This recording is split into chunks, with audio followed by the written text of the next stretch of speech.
Welcome to Coffee and History, a conversation with Alabama heritage. I am your host, Rebecca Minder. Join us as we sit down with some of the most fascinating folks in the Alabama community over a cup of coffee or your beverage of choice. Today we are taking our podcast on the road and recording from the beautiful Fairhope, Alabama. This episode is being recorded on Labor Day, so as many folks are taking the day off from work to attend cookouts or have one final family vacation before school resumes, let's talk about labor in our segment called Did You Know? Did You Know is where we have an interesting fact about Alabama that may be new to our listeners. Could be new to me as well, not gonna lie. Did you know that the Alabama Department of Labor was created in 1935 amid worker unrest during the Great Depression? It established to help solve labor disputes and administer laws regulating working hours, working conditions, child labor. It was later tasked with conducting safety inspections on boilers and elevators and surveys relating to workplace illness, injuries, and fatalities. In the 1930s, two large Alabama industries were coal mining and textiles, and both faced worker walkouts and strikes, which was the impetus for creating the Department of Labor. So for more information on this, I would recommend our listeners and our viewers visit the Encyclopedia of Alabama, which is encyclopediaofalabama.org, where you can find much more on this interesting topic. Today's guest is also skipping the traditional holiday and barbecues of Labor Day and is in the studio or makeshift studio with me today, which I greatly appreciate. Our guest is the maritime historian in residence at the National Maritime Museum of the Gulf. He is a retired architectural historian at the Mobile Historic Development Commission. He has been a contributing writer for the Mobile Press Register, French Quarter Journal, Mobile Bay Magazine, as well as Alabama Heritage, of course. He has published several books. I think the count is now up to 10. And he was recently named the best local historian again from the Lagniappe Reader's Choice Award. So please welcome John Sledge. Woo! Welcome, John! Thank you, Rebecca. My God, you've done your homework. Well, I used to teach students and I taught them a lot about doing research, so Yeah. I like to research our guests and stalk them on social media and honestly, you thought you only published 8 books and I'm the one that told you today that it's actually 10, even though you did contribute to 2 of those, right? Correct. So we'll talk a little bit more about your books in a little while, but first I want to thank you for joining us today, and I wanted to talk briefly about what brought us together. So last night we had a very lively discussion at Page and Palette, which is the local independent bookstore in Fairhope, and you had the opportunity to interview your own brother Henry. To give our listeners and viewers just a little bit of context, you and Henry are the sons of Eugene Sledge, who was a professor and author, and his books were his books were on his time when he was in the military during World War II, and it was used as source material for things like a Ken Burns documentary for PBS, as well as HBO miniseries The Pacific. So I have a couple of questions about that, but first of all, after that loaded lead, what did you think it was like to interview your brother? Because that's actually a rare opportunity that most people don't have a chance to do. Yeah, no, I appreciate that. It was the first time we've done that. And, he's been on the road for a while and he's going to other venues all over the country, really the world. Right. But it was an honor to sit down with him because I know Mom and Dad would be proud of his achievement. And it just flowed very well. And it was a lot of fun to see him in his professional element, his real area of expertise. So it was fun. But it was great too because you guys had some give and take, and Yeah. it's like, you would ask him a question and he would say, I don't remember that. And so you were you'd have to remind him, and I could see him racking his brain going, oh yeah, maybe he's right about that, I don't know. So yeah, Henry, he's good because he speaks in declarative sentences and he answers you. He doesn't go on and on and on, so the exchange is very easy and natural. Yeah, well, you guys did a great job, and I know that everybody who attended, and I'm sorry for those of you who were not able to attend, it should have been live streamed because it was just like a very special moment. Thank And like I said, to have two boys talking about their dad, that's just really unusual. Yeah. And since both of you, you and Henry both are authors, and I can imagine that you probably took some inspiration from your father's writing to write. And I often see that kids, they either intentionally or unintentionally follow their parents' footsteps. So Right. did you take any inspiration from his writings as you were writing your own books and articles? Well, I certainly took inspiration from his example all through my life, which was he had an active life of the mind, independent of whatever he was doing at the university. He was a great reader and not as much a writer till he sat down to write his books, and that ended up being at times difficult for him. But he just had a very natural style, and he said he wanted to write as a scientist, just be clear, make it understandable, and well organized. So that was his goal. And for my own writing, which is a little different in that it's history, but with some emotional remove. Right. But like him and my brother, I had been a great reader, and all of that sort of writers like Henry James and Thoreau and Melville and Willa Cather and just all of V.S. Naipaul, one of my great favorites, just all of those styles. I didn't want to sound like any one of them, but I wanted to take things from them, Right. and spin them in my own way. Yeah. So And so you're saying that your father's writing was more emotional because he was writing basically about his own story. Yeah. Yeah. No, I never thought of him as a great stylist. I think he has as one critic said, his style is like window glass. You really don't notice it. You look through it to the reality beyond, and that's its power. One thing I notice, particularly with creative writers, is they get in their own way a lot. It's about the language, it's about display and artifice, and sometimes it's hard to see where you're going with this, what exactly you're trying to say. So I think any of us can learn from the importance of just clarity. Right. Now, have you written anything that's more creative, that's nonfiction? Most of yours is. Yeah, I did when I worked at the Press Register, we did a Mardi Gras novel, which was actually for a 2-week period through Carnival, and they had different writers in the area contribute an episode a week. And I did one of those, and that was really my first foray into writing fiction. It was very liberating, it was very fun, there were no sources to worry about. And Right. then in 2010, just as a personal project, I wrote a little collection of short stories called Isolatos. And the title is inspired by Melville in Moby Dick, where he says every man on the Pequod was an isolato, an island to himself. Oh, right. And though fictionalized, I was inspired by various characters I had met in my career, typically local history aficionados, but often with a certain kind of eccentricity. Eugene Walter was one who Right. many of our listeners will recognize, but others less well known. And I would do an episode that was very personalized, but based on those personalities, and it was a lot of fun. Yeah, I think because you're always told write what you know, Exactly. and so when you are creating fictional characters, a lot of times there will be some of that actual bleed over into those characters, and that's what makes them more interesting, more engaging, more attractive to readers, and more relatable. Yeah. So having someone as a real person as a basis for a character in a novel like that, I think is really important, because that way you're going to get the readers to appreciate it more. And but I have to ask you about the Mardi Gras one. So what was your topic? What did you do? I set the scene on the parade route. Okay. And was just talking about the variety of humanity there to watch the parade and the floats going by, and the DA was in the crowd, and somebody threw a punch, and the DA threw a punch, and then it sort of ended, and then the next person had to pick it up. So I sort of left the DA hanging. Well, I think that could have been something that probably has happened. Oh yes, vivid.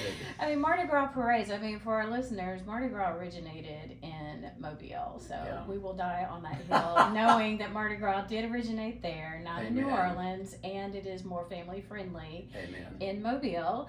So having someone, have a fight during the parade does not, surprise me. But that's great. So how could somebody read that? Have you got it published somewhere that we? Oh my I gosh. mean, since it's part of the press register, I don't think would they have the archives back. A lot of their stuff is online, AL.com, but this was back in the 90s, so Right. you'd have to go to, I think maybe you should archives bring that out again. well, it was just like 900 words. That's but okay. Put it it's on your fun. put it on our website and send it out. I'll help you share it. Thank That you. sounds like it would be a lot of fun. So I know your dad's from Mobile, right? Correct. Okay, but he was a professor at the University of Montevallo, and that's basically where you were raised with your brother. Yes, Even though you were born in Florida. La Florida. Yes. So at what age did you come back to Mobile, and what made you want to come back to Mobile? Well, Was Montevallo just too small for you? no, not at all. I love Valamont, as Dad called it. We moved to Montevallo in 1962. I was 6 years old. Dad took a job there, and I'd been born in Gainesville and lived in Winter Haven. And then Dad was concerned I was losing my Southern accent among all those Yankees in Florida. Right. But we Snowbirds. we came to Montevallo, and that was where we grew up. Henry, of course, 7 years younger. But I really had a good experience there, sort of a typical Southern small town, mid-century, with the pros and the cons of that. Right. But we came to Mobile for family holidays because both Mom and Dad were from Mobile. Mom had spent years in New Orleans as well. She lived as a little girl in the Potable building on Jackson Square. So Nice. the Gulf Coast to me was just more exotic. Right. The people were more colorful. It was more Catholic, less Baptist, more Latin, less, raucous American. Right. And my grandmother and my father were wonderful storytellers. My gran lived in Georgia Cottage, a wonderful antebellum home on Spring Hill Avenue, the home of the Victorian authoress Augusta Evans Wilson. Right. Uh, Who our editor Susan Reynolds wrote about, because Yes. that's her forte right there. There you are. So those walls just exuded, the air I was breathing, Yeah. and the antiques that Gran collected, and sometimes talked about truthfully and other times manufactured the history. But what was enchanting was just how vivid and immediate the history was. And that, as I look back on all that, I don't think I could have done anything else having grown up in that air. Right. And so what age were you when you decided to come back to Mobile? It was in 1985. And did you come to Mobile or to Fairhope? Well, I actually moved to Daphne first, but I Okay. was working in Mobile my entire career. Right. So it's odd. A lot of people think I'm from Mobile because I love it so much and Right. write about it so much, but I've never really lived there. And I think that's like Cart Blackwell. I don't think he's originally from Mobile. No, he's a black belt boy. Yeah, he ain't from here. And we interviewed him on our podcast as well. And he just knows so much because It's incredible. he's in charge of the Museum of Mobile. And so it's just, or the Museum of Carnival. Carnival, yes. Yeah. And so it's amazing that once you embed yourself so much in the history of an area that people do Yeah. think, oh, well, you were born and raised here, but no, you Yeah. weren't. Well, That's and Mobile too and the Black Belt have a strong axis and have throughout their history. Yeah. So there is an affinity, anywhere along those rivers we're So- basically the same breed. So living in the three that are so close here, Daphne and Mobile and Fairhope, obviously Fairhope must be your favorite since that's where you quote unquote have retired, Well, even though you're still working. yeah, well, I moved here when I married and we raised our kids here. It's a great town for families. It's what I always wanted in a southern town, which is sometimes hard to find, except maybe in a university context, someplace that valued the arts and literature, writers, all Right. of those things, had a great bookstore, indie bookstore, Yeah. Which is Page and Pallant. wonderful place, like-minded people. So and it's like other towns as well, but I wanted a community that was friendly to the life of the mine. Right. It is beautiful here. It's Thank absolutely a gorgeous community. Everybody's so friendly. Yes. You could tell just from last night's event when Oh yeah. we were at Page and Pallant that everybody knows everybody. Yeah. And then my husband and I, we attended and we went to dinner, And when we walked into the restaurant, somebody said, "Hey, you were that lady asking all those great questions Wow. at the event at Page and Palette." And I was like, You're "Yes, already that known. that was me." And it's like I feel like now I'm part of the community. You It's are, like I just welcome. walked in the door. So that's what I love about small southern Yeah. towns, is that everybody is super friendly. Yes. Let me ask you this, and I'm really pretty good at researching people and stalking them before I do these interviews, but one question I wasn't able to answer is if you ever served in the military. I did not. There was a period when I was in college and I was floundering, Mm-hmm. and I wanted to be an astronomer. That was what I wanted to do at that time, and I was not doing well at the math and the I physics. gotcha. It was just not my jam, unfortunately. That's why I do words. I don't do numbers. I do words. I mean, I had a telescope and all that, but it was obvious that was not going to work, and I didn't know. And though I'd always loved history and writing, at that time in the 70s, PhD historians were driving taxi cabs, so Right. it just didn't. The World War II guys were all still out there in the workforce. Mm-hmm. There were no jobs, and I thought about joining the Navy. I actually called a recruiter. Well, that's what I was going to say, because you seem to love the sea so Yeah. much that I could see you in the Navy. Your dad was a Marine, Yeah, but I could see you doing the Navy for yeah, sure. and of course the Marines are part of the Navy, Right. soldiers of the sea. But Dad sat me down and he said, "Look," he said, it's as he put it, once you sign that dotted line, Yeah. you're theirs, Mhm. and whatever they promise you, you really don't have any idea what. Right. And of course, this was a time when the American imperial project was less than attractive, Right. and you could find yourself someplace that you would not really want to be. Oh, yeah. With all due respect to the guys and the gals that Right. unfortunately Mm-hmm. did that. Yeah. So he talked me out of it. Yeah, my brother-in-law, he served in Vietnam, Yeah. and just coming home, my sister married him not too long after he returned. Yeah. And he was still going through PTSD and had Yeah. nightmares, and it was pretty scary. And Yeah. also, they never received a real No. hero's welcome, and I felt bad about that. And so, I had to eulogize him for his funeral, and that's one of the things that I mentioned. I said, I don't know if I ever thanked him for his service. Yeah. I mean, I know what he did, and I don't think I ever thanked him, and I felt really bad about that. And so there I was at his eulogy, Yeah. giving his eulogy and thanking him for his service. So Nice. I feel like he's aware of it. I feel good about that moment, but I do feel that it was a very unfortunate Yeah. opportunity for these kids not to be able to come back to a country that cared for them as much as And other soldiers. It is wonderful to hear people thank individuals now for their service Right. quite frequently, and Yeah, that's I a think definite it's much more improvement. common now. I mean, we have all these different, there was war movies since Right. the beginning of time of Sure. film, but I feel like there's so many more now that are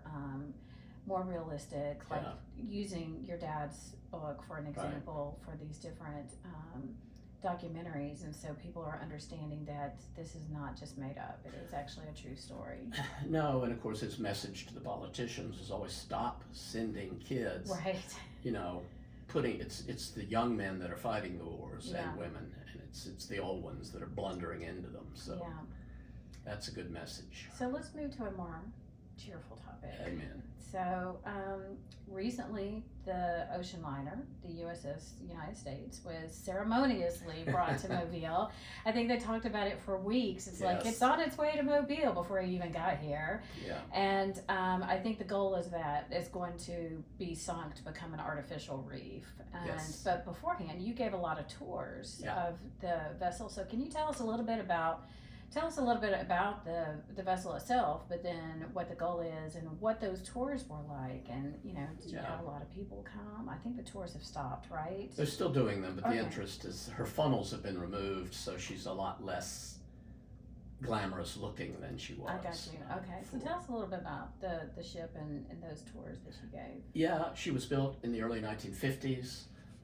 Just a state-of-the-art mid-century ocean liner. She won the so-called Blue Riband, which was the prize for the fastest commercial crossing of the Atlantic, and she took it from the Queen Mary in her maiden voyage, held it for her brief 19-year career. And then, of course, Atlantic air travel made her obsolete. But during that career, she carried everybody from Bill Clinton, JFK, Marilyn Monroe, Wow. Jackie Kennedy, John Wayne, Sean Connery, Princess Grace Kelly, etc. Anybody who was everybody crossed on that ship. What amazed me when she got to Mobile and we started giving the tours, and these were not on board tours. She's been stripped out. It's a hazard. Okay. These were on board pontoon boats where Yeah. we would cruise down and get up under her stern and let people get pictures and so forth. But she was there's just a lot of ordinary people who have family stories. And my grandmother came over, or my mother. We've had a lot of people bring us the crew manifest or the passenger list when they crawled. One guy still had his old room key, and oh my so I goodness. was amazed at how many people were on that ship during her brief career, and how many could she house? I mean, 1900. okay. Nothing like these massive Carnival cruise ships today. Right. You know, we're getting one in Mobile in October that holds 5,000. Oh gosh. So it's nothing like God that. It love looks you like for a doing hotel that. parked on a Right. hull. It does. The United States just has these elegant, sweeping, curving lines. You know, she embodies that glamour. And it's just been wonderful to see the outpouring of interest. We've had people drive down from South Dakota, babes in arms, Wow. to see this and one kid was holding, I'd heard about 3D models. I'd never seen one. One kid was holding a 3D model of the ship that he had printed. Nice. And, you know, that just again and again, and they put a little shrine down by one of the streets where she's moored of flags and mementos. So there's been a real outpouring. Yeah, that's fantastic. Yeah. It's a rare opportunity. A rare opportunity, and though there's some sorrow that she can't be, you know, turned into a museum show. Right. For lots of reasons. Many have tried for years, spent millions. The ultimate price tag would be $1 billion. As a diving reef and a fishing reef, she'll have a different kind of existence in life. Right. Provide a different kind of pleasure. Still beneficial, yes. You know, I had no idea commercial diving was as big a deal as it is. Oh, yes. I mean, the Oriskany, which is sunk off, this is going to go off the Florida Panhandle. They get 10,000 divers a year. Wow. I think so. It's So a big where industry. is she going to end up? I mean, where? Okaloosa County, off about 20 miles out, Okay. and about 230 feet of water. Her upper decks will be like accessible to beginning divers. So she's here now, basically, to be stripped down for that last journey. Made environmentally safe. So Yeah, wiring, asbestos, which she was loaded with. Oh, I'm sure. You know, she was fireproof. Yeah. So all that. And so when will be her final voyage to her? They say resting end of spot. the year around, and I think when that happens, when she gets towed out and then sunk, you can see a lot of interest. Somewhere around the end of 2025. Yeah. Yeah. Okay. Excellent. Yeah. So you are, like I mentioned, you're with the historian in residence at the National Maritime Museum of the Gulf.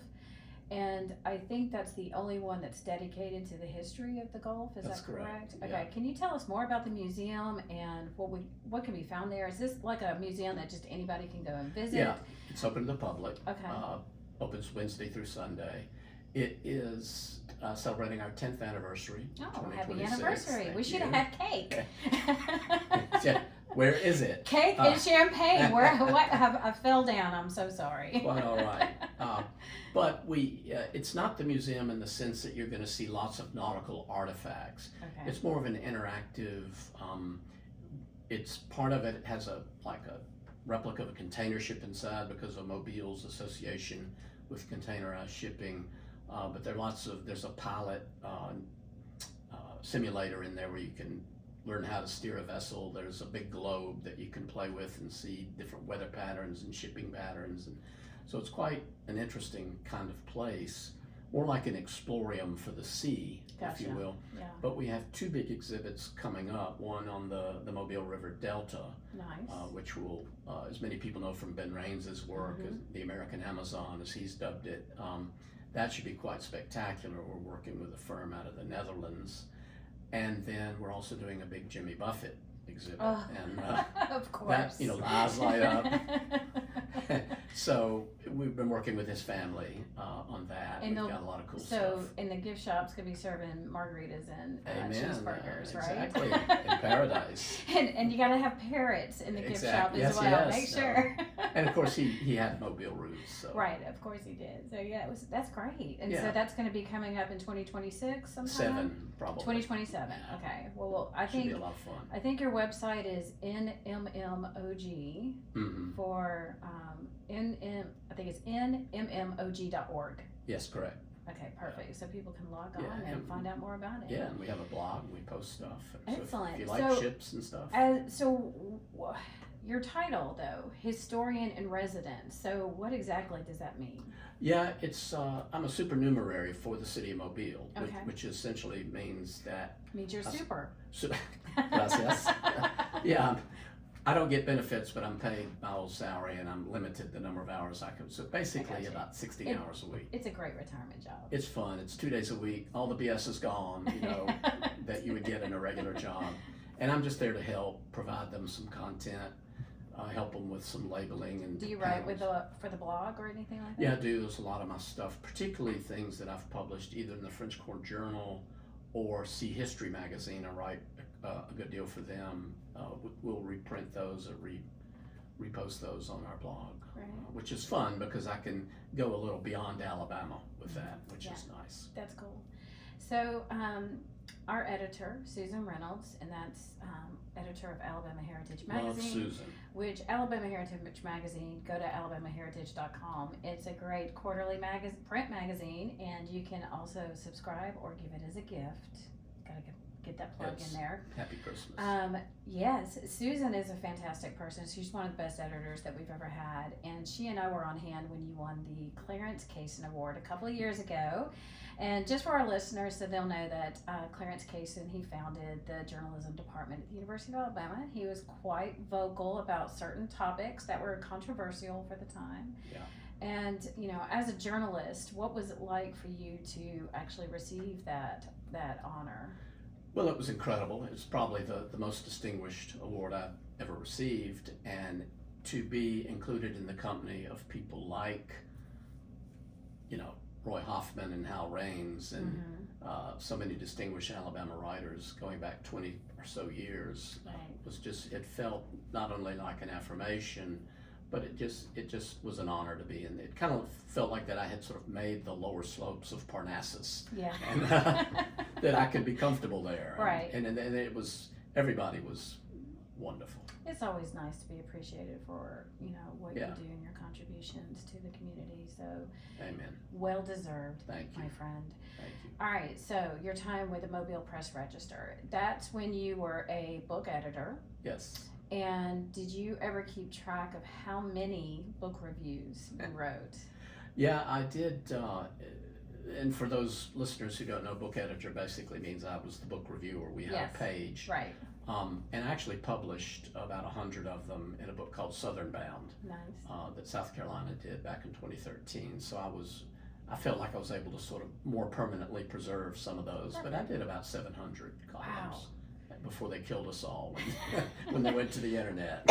Well, I mean, newspapers are really hard to come by these days, Yeah, and that's it's an awful. unfortunate dying breed, but I still appreciate having a print newspaper in my hands. Well, there was a guy, Bailey Thompson, Yes. who taught at Bama, Mhm. went on from there, from the Press Register, but he was a visionary in many ways. Right. The book page was his idea. So out of all of those 700 some odd reviews that you did, was there one that really stood out to you? Like, I don't know, maybe it could have been a book that you're like, oh my God, I cannot believe I have to read this and review this, or just something that's like, this is, a first-time author that I'm shocked that this is so good. I mean, is there anything that you can remember that just really stood out to you as being something different and special? Yeah. Or different and horrible? Oh, no, well, as I once told another reviewer, bad writers are ubiquitous, good ones are rare, and exceptional ones are really rare. Right. So there were several that I still remember. One was a guy who had hiked the Appalachian Trail, and he was from somewhere in northeastern Alabama. Okay. And he was a very devout fundamentalist Christian, and so that really suffused his work, but not in a cloying way or a preachy way. It was just very natural, and he was just I forget his name or the book, but boy, he was just a natural writer. Right. I mean, he could have been writing about the manufacture of pine tar or something like that, and I would have been interested, because he just had a gift, a natural gift, with none of the apparatus of a big publisher or anything like that.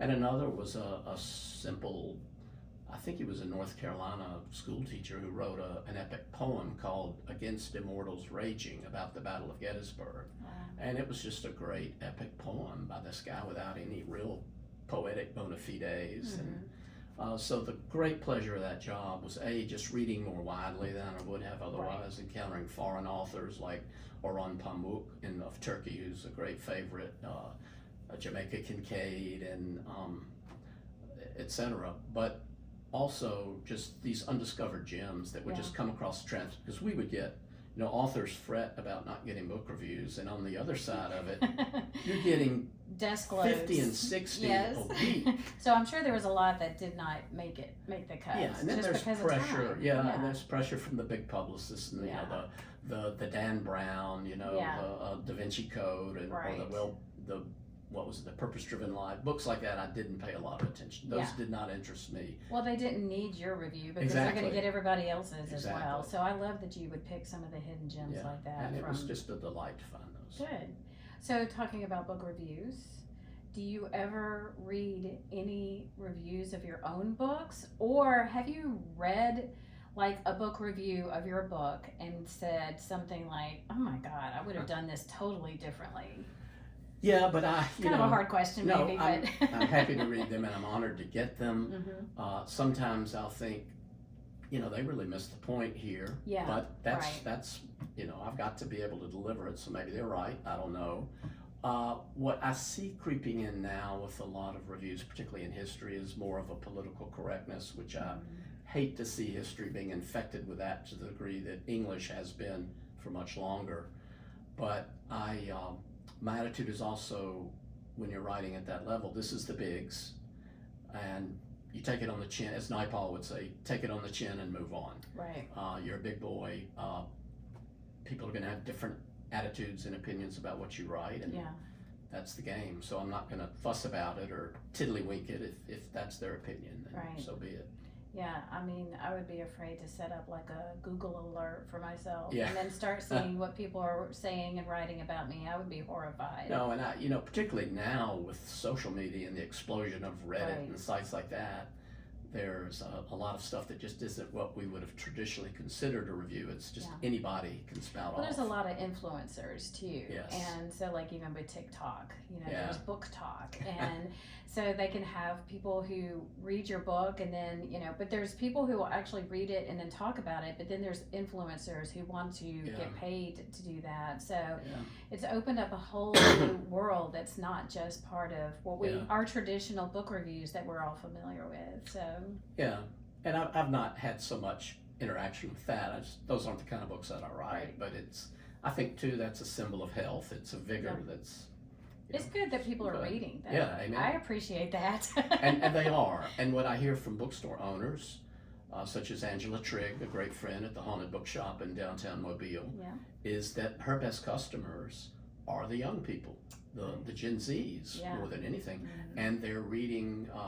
Out of curiosity, not only are they getting books about magic and romance and stuff like this, sci-fi, but they're also interested in classics and good editions. If they want Moliere, they want Shakespeare, they want Henry James, and they don't want a paperback, they want a copy for their permanent library. Wow. So that's a thing. It may not be as massive as, Beyonce fans or, Super Bowl. Taylor Swift, right? But it's significant, yeah.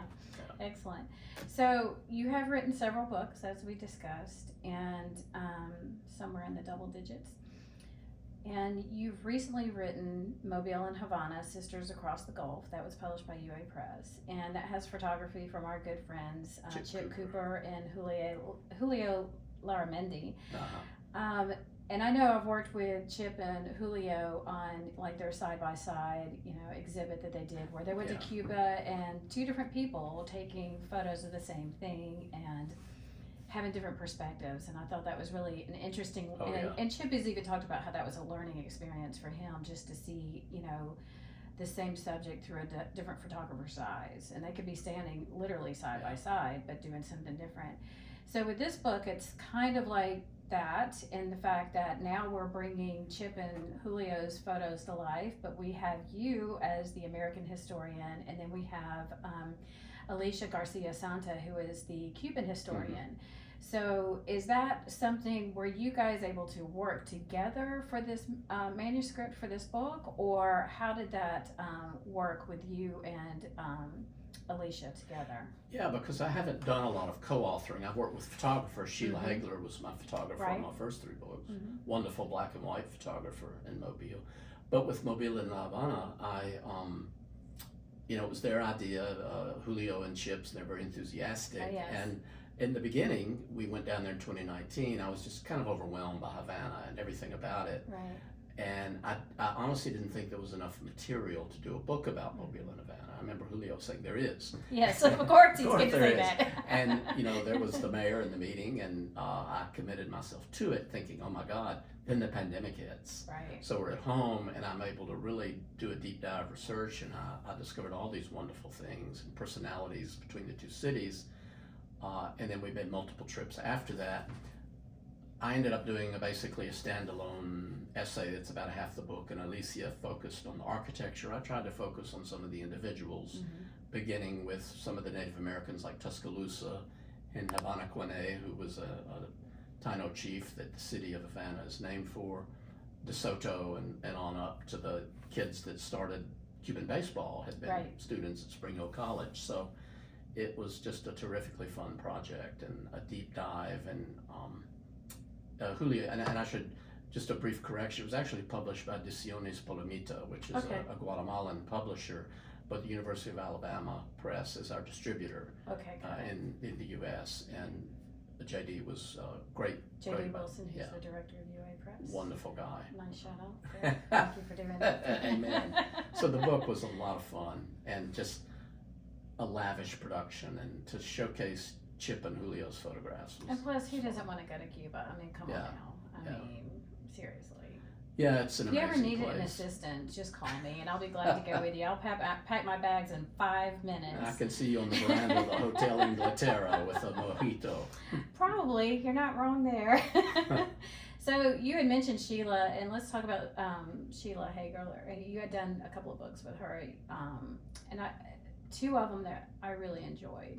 So the first one is An Ornament to the City, the Old Mobile Ironworks, and then The Cities of Silence, A Guide to Mobile's Historic Cemetery. So both of those are actually amazing books, and it was like one of my first introductions to you. Oh, good. When I was working at UA Press, and I just loved both of them. And I know you have an architectural background. Yeah. That's what you did major in architecture, or got a master's at Middle Tennessee State University in historic preservation with an emphasis in architecture. Okay. And so how did you decide that this is how you wanted to represent Mobile through the exploration of like cemeteries or its ironworks? Because the ironworks, I know there's some here in Fairhope as well, and it's obviously prevalent in New Orleans. Yes.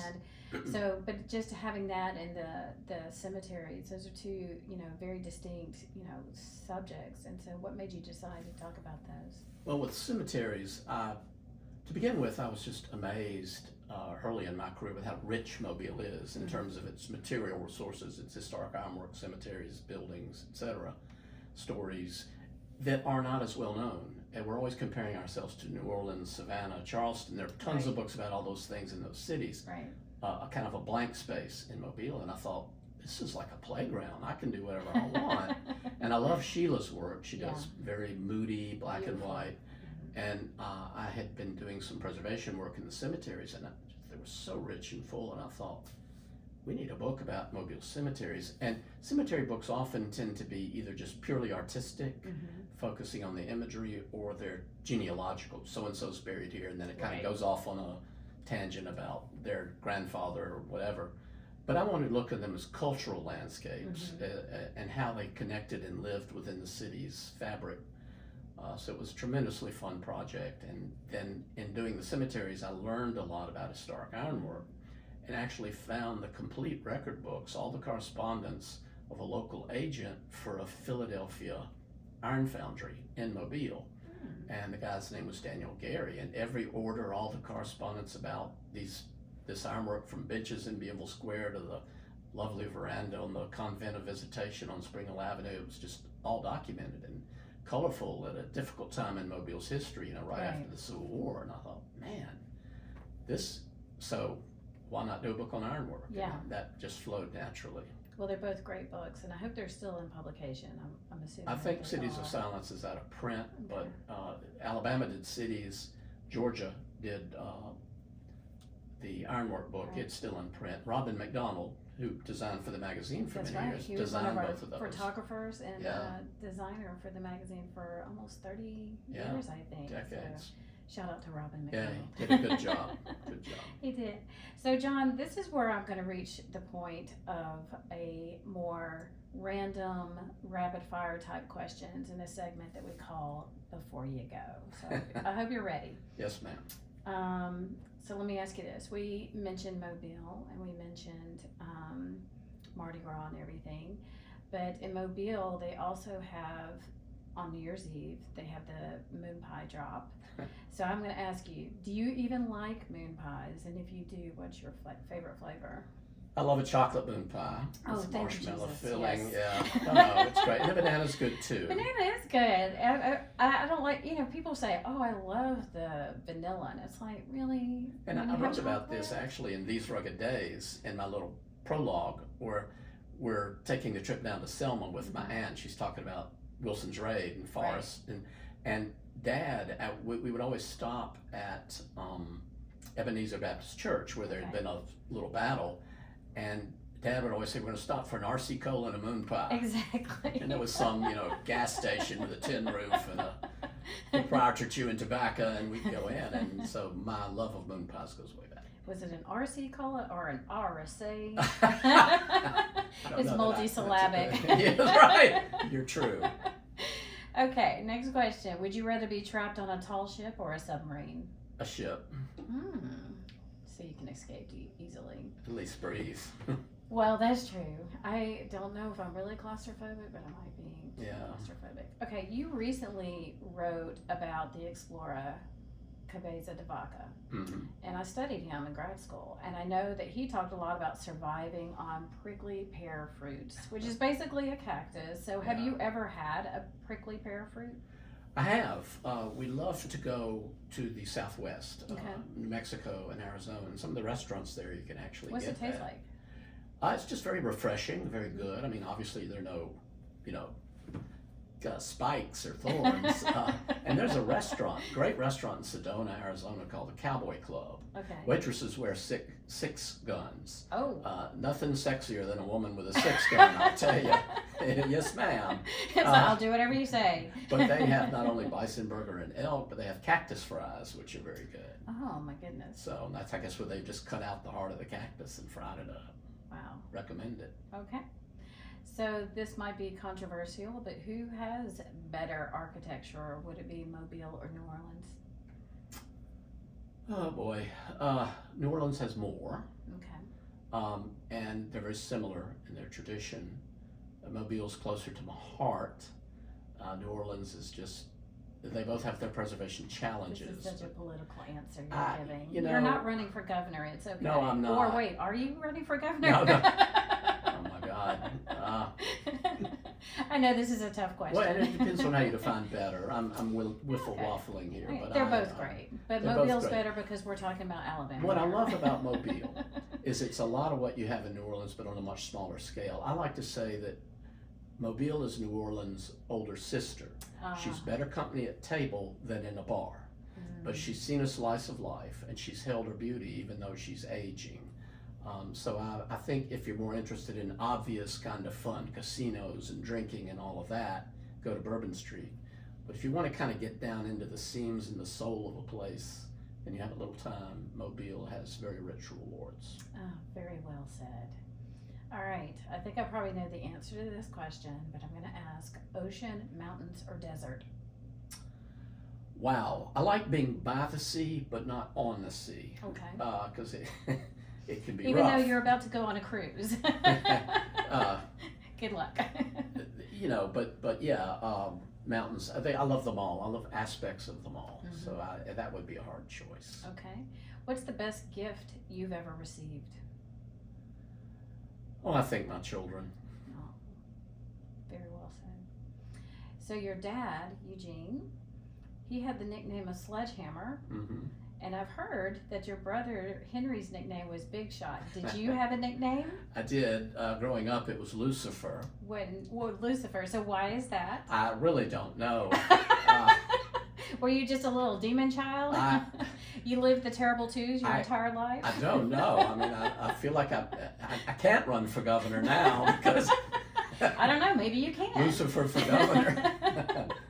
What is it, Prince of Light? Is that what it is? What Lucifer means?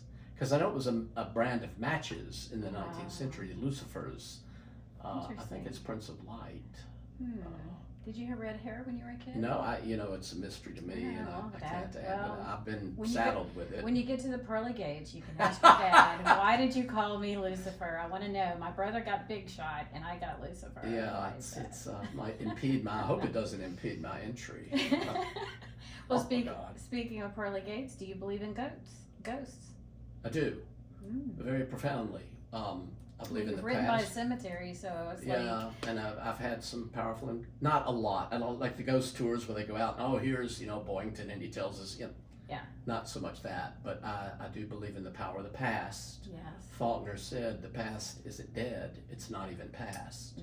I do believe that societies, cities, places can be haunted, maybe not in a literal sense, but a knowledge of the past and things can still infect the present, sometimes in toxic ways. But right. I have had at least one encounter that I cannot explain, and a scientist might be skeptical or say certain things about it, but who knows?